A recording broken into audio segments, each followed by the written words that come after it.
Mga kahuan, panoorin ang video na ito upang alamin ang pinaka-latest na balita tungkol sa lagay ng panahon at bagyo. Update today. Meron pa rin naman tayong binabantayang low pressure area dito sa loob ng ating Philippine Area of Responsibility. At kung makikita natin dito sa satellite imagery po natin, palayo na rin po ito ng ating kalupaan.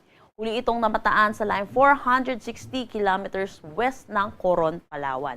Nananatili na mababa yung tsansa neto na maging isang ganap na bagyo at ang possible scenario po neto ay lumabas ng ating Philippine Area of Responsibility or mag-dissipate or malusaw.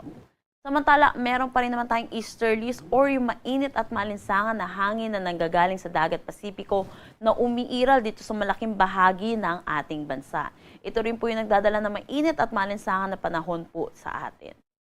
Wala naman tayong minomonitor na low pressure area na possible na sumunod dito sa binabantayan po natin sa loob ng ating PAR. At possible, easterlies or yung mainit at malinsangan na hangin ang iiral sa malaking bahagi po ng ating bansa sa mga susunod na araw. Para naman sa heat index natin ngayong araw, inaasahan po natin for Metro Manila 41 to 43 degrees Celsius at ang possible na pinakamataas po natin maitala ngayong araw ay 45 degrees Celsius. Dito ito sa may Infanta, Quezon. Wala naman tayong nakataas na anumang gale warning sa anumang seaboards ng ating bansa.